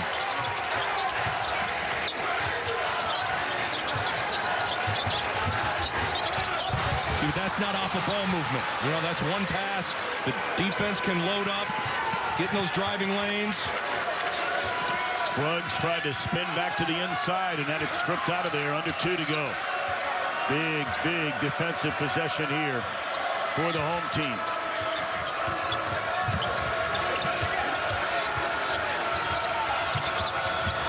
McEwen had it blocked, out of bounds. Xavier ball, 1:37 to go. I think the official going to take a look at it. But boy, Xavier doesn't communicate and lets McEwen get free, but Jones erases it at the rim. And there's got to be better talk on the perimeter. Take another look at it. Good block from Tyreek Jones. That's tough to tell. The call on the floor was that it was Xavier basketball, and at first look, I don't know if there's going to be enough there to overturn it.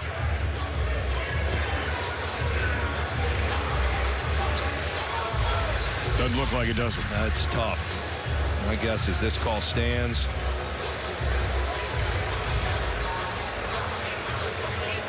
There's not definitive evidence to overturn that. Yeah. Stay in Xavier basketball. Yep.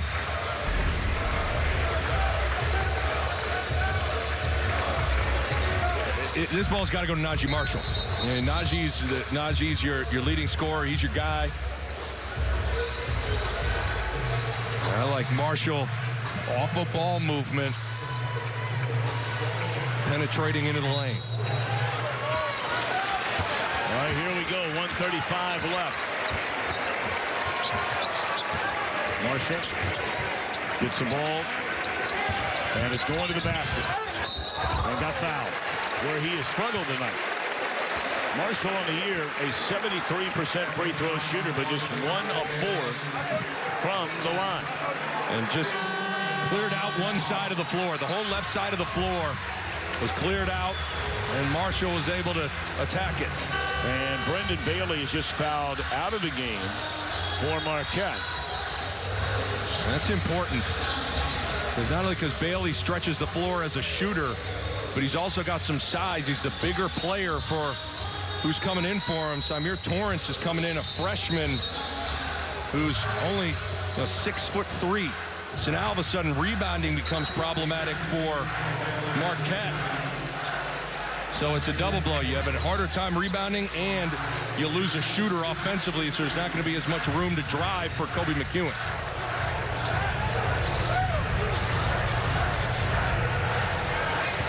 Again, Marshall, 1 of 4 from the line tonight.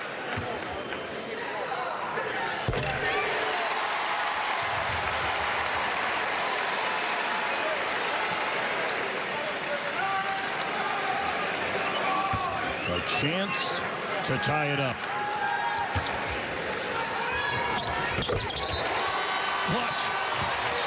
68-68.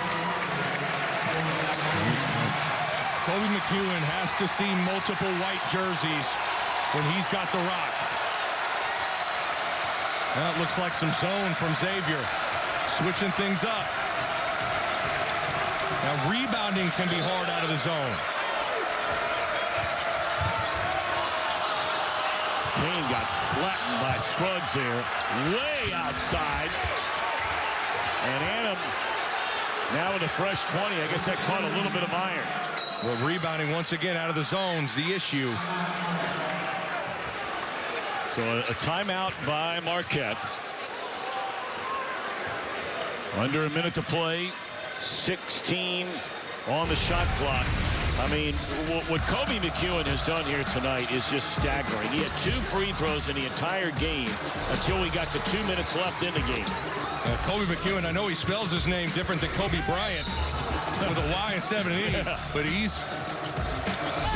showing Kobe Bryant some honor by stepping up and taking over. 17 points for McEwen. And this guy has taken over the game.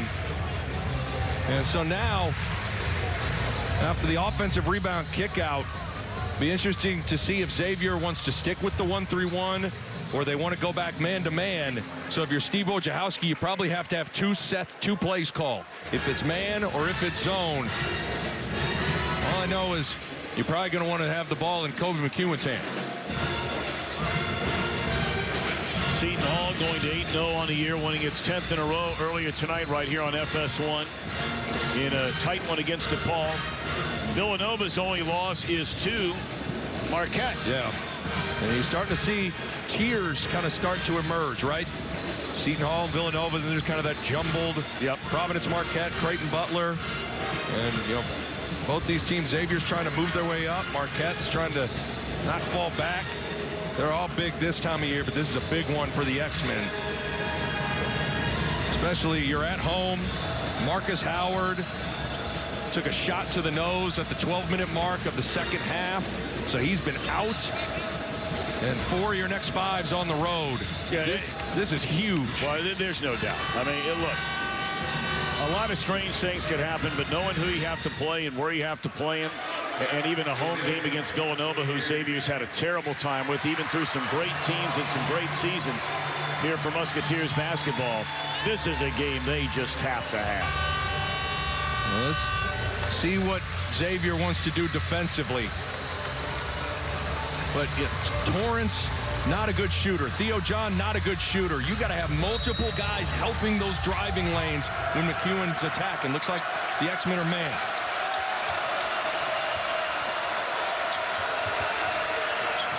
Random. He was red hot in the first half. Bump, kick out to Torrance, the freshman. And it's not there. 40 seconds left, 10-second spread between game clock and shot clock. Xavier with the ball. Got to beat him, Marshall. Marshall coming off the screen, guarded by McCain. Pulls up from 15. Tried to tip. Carter, no. And there's 16 to go. And here comes McEwen, and you can take it to the house. He's putting it up. Don't let him rise up. He's going to want to rise up for a jumper. Got to use the length. 5, 4, 3, 2. He's going to have to shoot it for the win. Double overtime. Here we come. That was not a good possession by Marquette.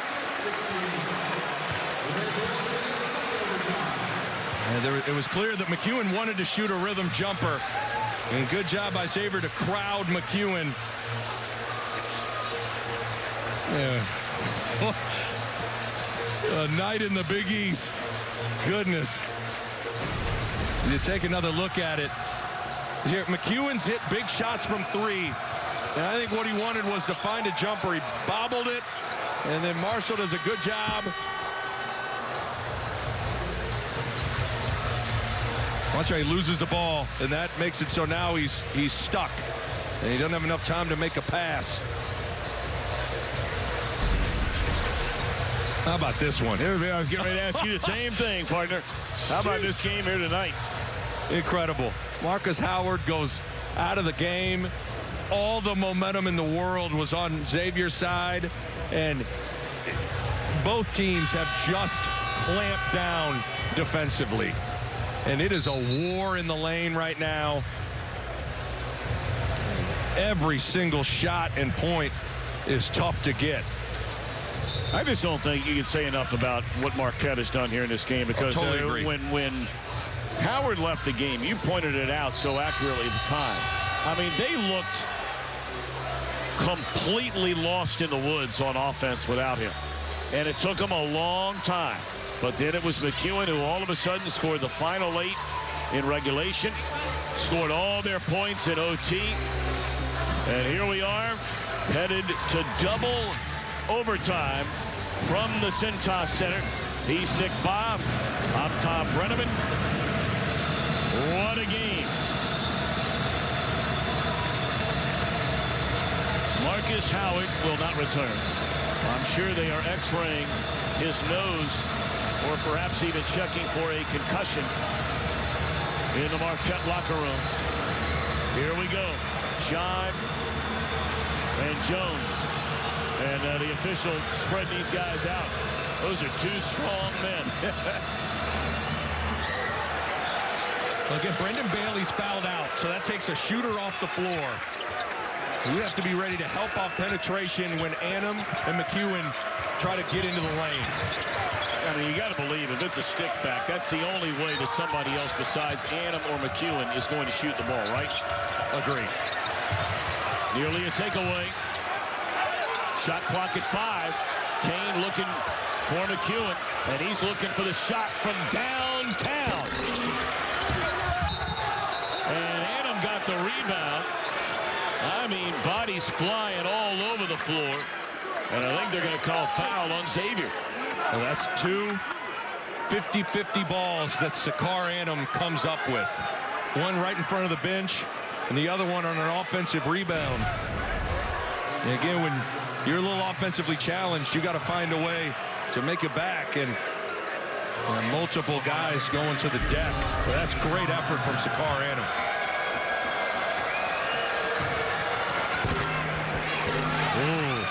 As the late great Al McGuire used to say, that's a crier.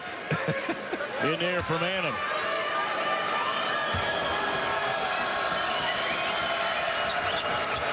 Nothing but net that time, and a 2-point lead to begin this second overtime for Marquette. Seems like Xavier's best offense has been Najee Marshall driving the basketball. Got to diagram different ways to get number 13 in white loose. Xavier has 3 players on the floor with 4 fouls in a game. Oh, my. Kick it out to Gooden. Bang! Well, when it's your night, it's your night. And it's Quentin Gooden's night from 3. His 4th 3. And if you're just joining us, he had not made a 3-pointer since December the 18th, over a month ago. Back to this 1-3-1 now, Tom. Last time, Marquette was able to get an offensive rebound out of it. Marquette really looks confused against this, don't they? Well, never getting inside the lane, stuck on the left side, got a rebound out of it now.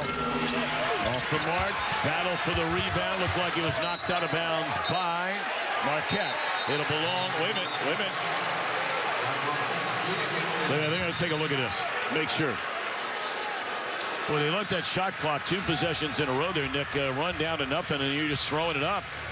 That's what the 1-3-1 can do. It's designed to get you to stand on your heels and play catch 25 feet from the basket. You got to resist the temptation to do that and probe into the seams of it. Take another look at it. The call was Xavier basketball.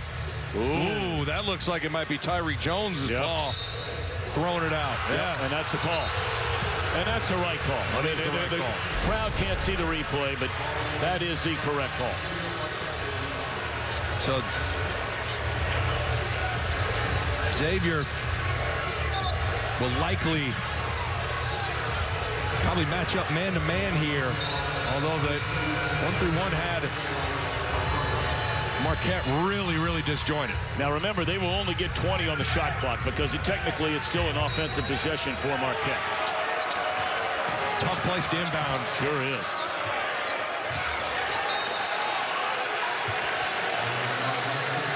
What a game it has been tonight for Quentin Gooden.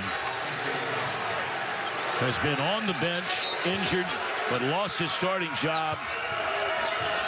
And he has 4 3-pointers in the game. From the corner, splash down for Annam for 3. They're finally able to probe into that elbow area, draw help. And those are the only 2 guys. Annam and McEwen are the offense right now. 22 for him. He has 20 or more in 3 of his last 4 games. And now Marshall pulls up from 15. Too strong. Scruggs to Jones. Whoa! after. He took a shot to the face. And Jones is still down. Heck of an offensive rebound from Paul Scruggs. They're telling the trainer, stay over there. They don't want him coming out on the floor, which would mean Jones has to leave the game. Let him gather himself a little bit. The officials take a look at it, make sure there's nothing flagrant with this. Oh, no, that's Hannum just reaching in there. That looks like clean basketball. Again, a flagrant one is avoidable or unnecessary contact or hooking, pushing, holding a player from behind to prevent a score. Flagrant 2 is excessive, severe, or extreme contact with opponent while the ball is live.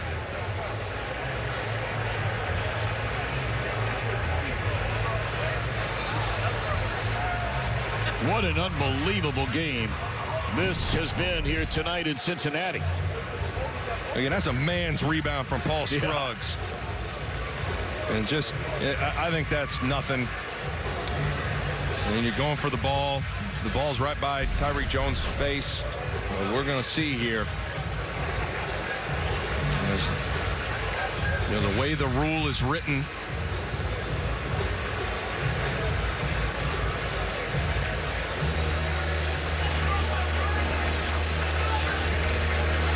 Here's what's great, and here, this is what you miss as a competitor. Every defensive possession, every rebound, it is a fist fight. That's Big East basketball, and that's what is fun about playing this game. You know, digging in. Yep. 5-1, every rebound, putting a body on someone. You know, this is the type of moment where tracking down a rebound is just as big a play as knocking down a shot. Yep. And they're all going to call a flagrant. I stand corrected.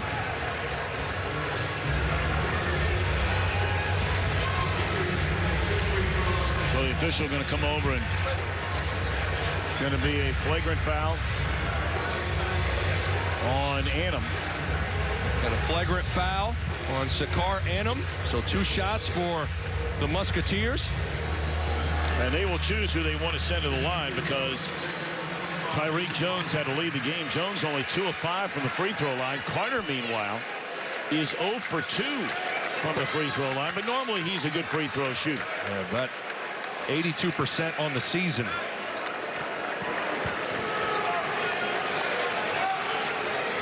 And that's tough. I mean, as it's written, I get it, I suppose. But, you know,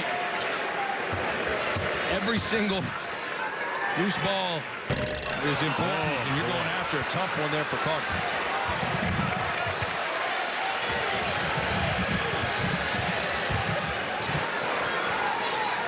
Carter missed them both. Oh, my goodness. So Xavier will get the basketball. It's different, Tom, when you're shooting free throws like that with no one there, everybody behind you. It's a little bit different. This is where Travis Steele's really good, getting the ball to Marshall and letting him drive. Watch Marshall fading up to the elbow and then ripping and going. Trying to get it to Marshall right under the basket. But it's floated out there to Fremantle. Still a long way to go. 2:50 left. Marshall thought about it. That was the one that tied it. And now Carter, who missed the free throws, passes up 2 threes. Shot clock at 3. Gooden's going to have to shoot it from downtown. Oh, my gosh. Oh, my gosh. Quentin Gooden. He's not played. He's been beaten. He's been battered. He's been bruised. But tonight, lights out. Unbelievable.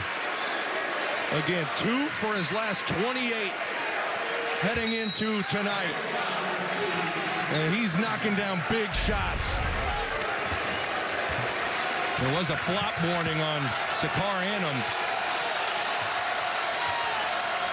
Again, McEwen's going to set a screen for John.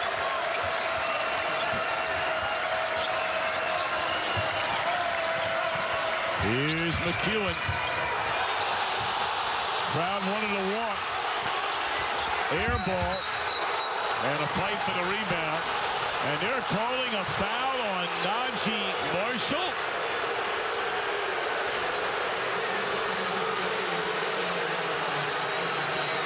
And that is his 5th personal foul.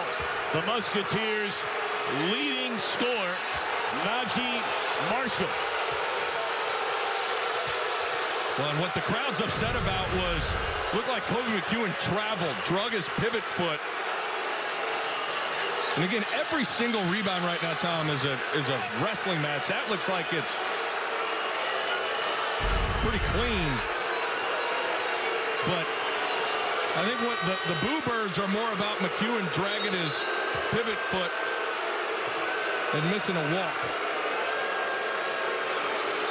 Now decision time for who Travis Steele wants to put onto the floor. Take another look at it. Ball goes up. Oh, man, that's I tell you, shaky call. Very shaky.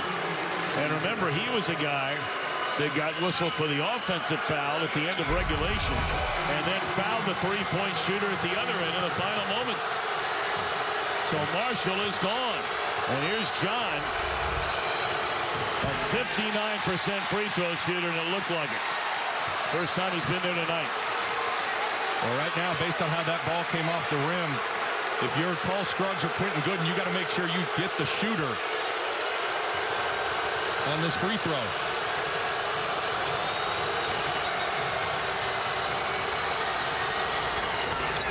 Swished it.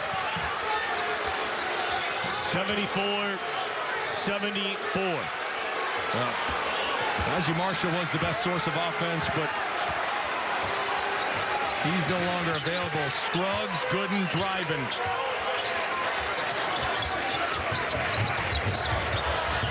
Scruggs fade away from 15. Got it. Scruggs in double figures with 10. 1:50 to go in the second overtime.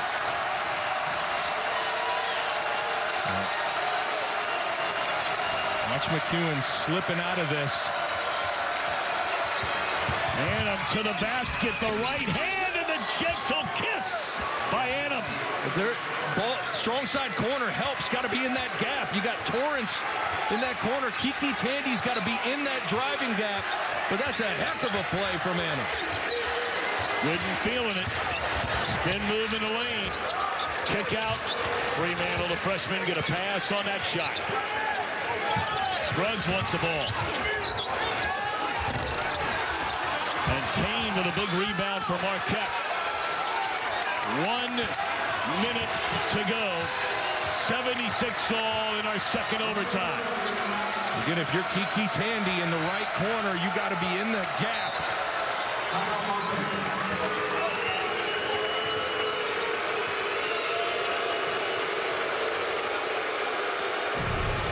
Now, Paul Scruggs, Tom, when he plays under control and is on 2 feet, he gives himself options, and he's a great pivoter playing with the back to the basket. And again, Kiki Tandy's got to be further in that gap.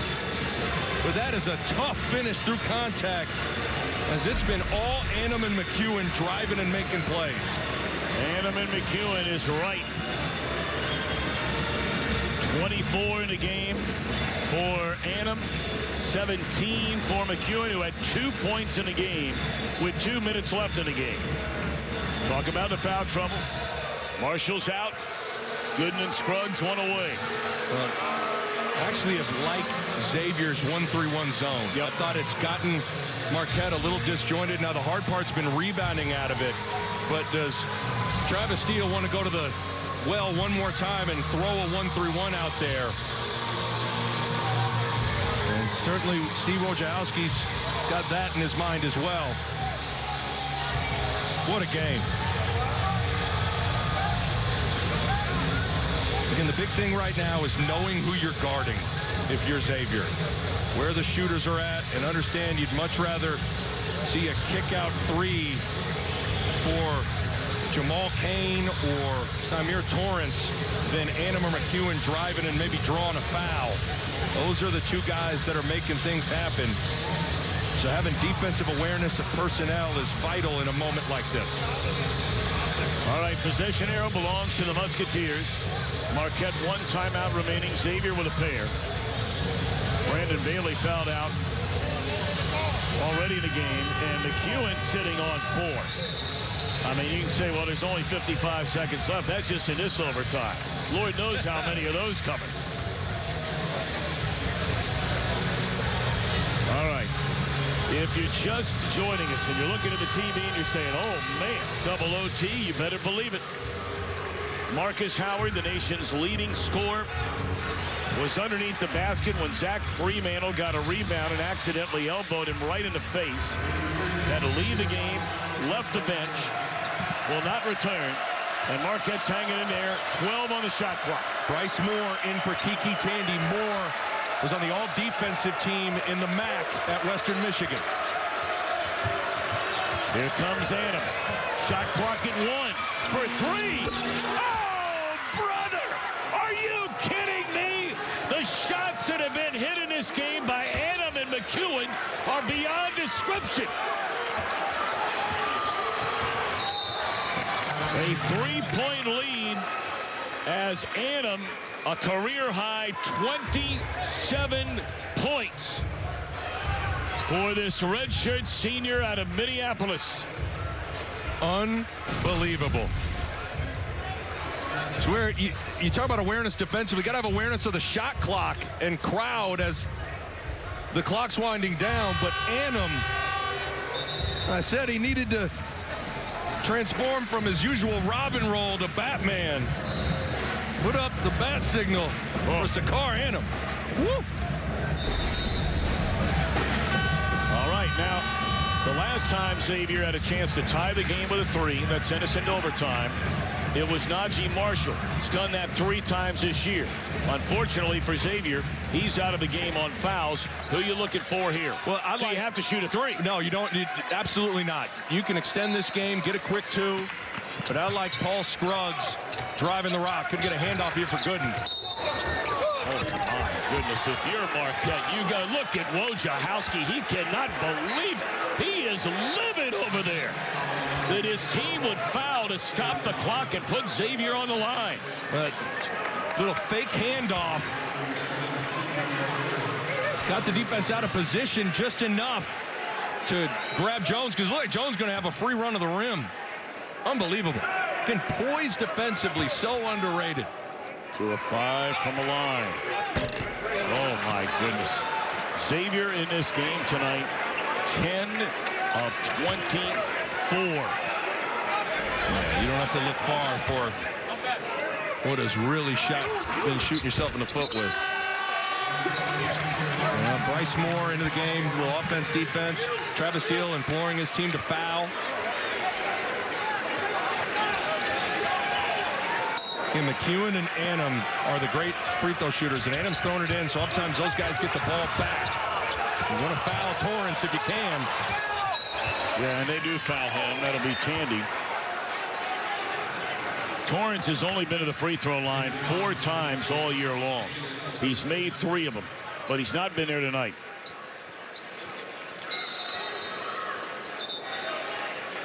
Boy, and Xavier almost allowed the ball to get back to Sakar Adam. But Torrance, deep breath, step up, knock him down.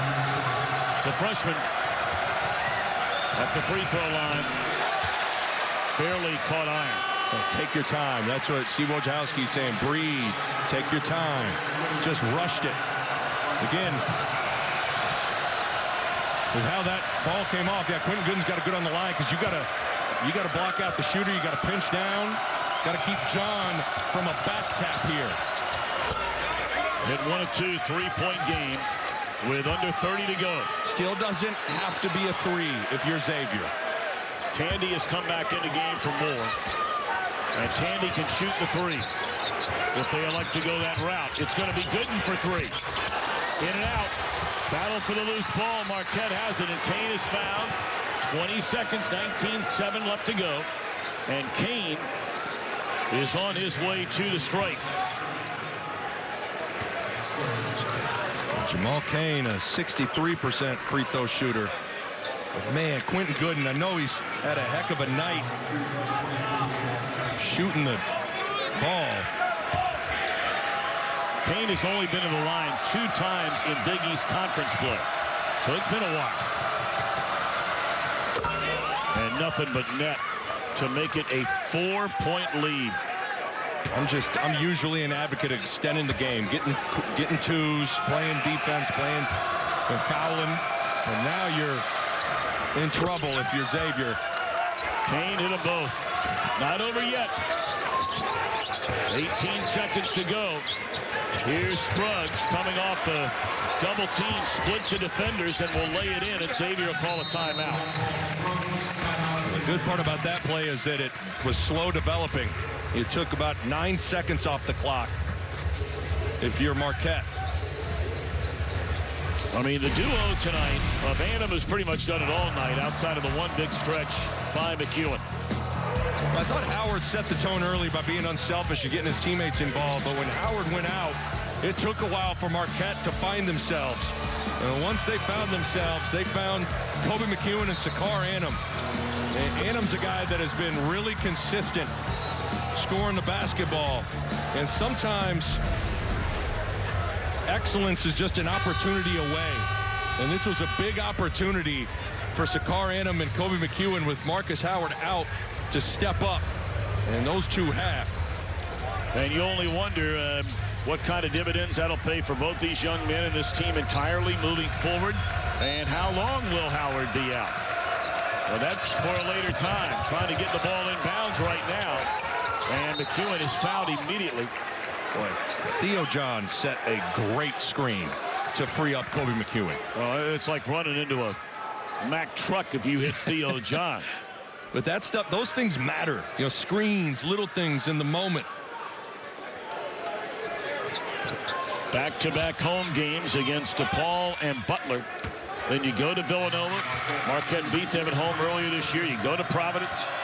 And then home against Patrick Ewing's team. McEwen. Short. This is a huge free throw. Gotta have it. You knock it in and it's over. Question is, if this is missed, Marquette didn't foul last time. Gave up a 3 to go to OT. Do they foul this time? He had the same play with the trailer. But McEwen makes it. All for naught. 9 of 11 from the free throw line. And Gooden to Fremantle for 3. Got it. And 3 seconds left to make it a one-point game and a foul immediately. And they're going to send Annam to the free throw line in a one-point game. And that is the 5th foul on Paul Scruggs. Take another look at it. As almost looked like Cain was trying to foul. Didn't get it. And Fremantle buries the 3. And Marquette intentionally gets the ball in quick while there was some hesitation on matchups.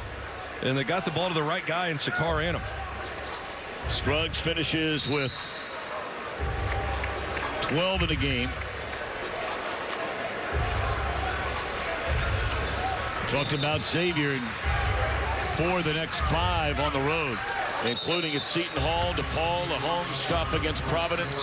Then you go to Butler and St. John's. Well, there is so much to dissect from this game. I mean, whether or not they should have fouled twice, they being Marquette. Yeah. You know, the official calls on Najee Marshall offense and at the other end on the rebound. And I missed it. All right. So you probably get the home run play, the old Bryce Drew Valpo play, where you get the length of the court pass to around that free throw line, top of the key area, and turn and pass it to wings coming down. But it could be challenging if this shot's off the rim. You got to just get it and go. Annam with 28. Here we go. 2 seconds left. So 2-point game. They're going to throw the long ball to Jones. He catches it. He didn't even shoot the ball. the Marquette Golden Eagles in double overtime have come on the road and stunned without the nation's leading score for the final 12 minutes of regulation. Stunned Xavier. A final count of 84-82. How about it, my man? What a game. Tyreek Jones is going to have a little 18-footer and didn't have the awareness of only 2 and some change on the clock. Don't have time for a pass after the bobble, but he was going to have a clean 18-footer and just passed it. Oh, what a game, what a game, what a game. Our final score, 84-82. He's Nick Baum, I'm Tom Brenneman. Great job by our entire crew. What a game. We sent it to Jim Jackson and Steve Lavin in L.A.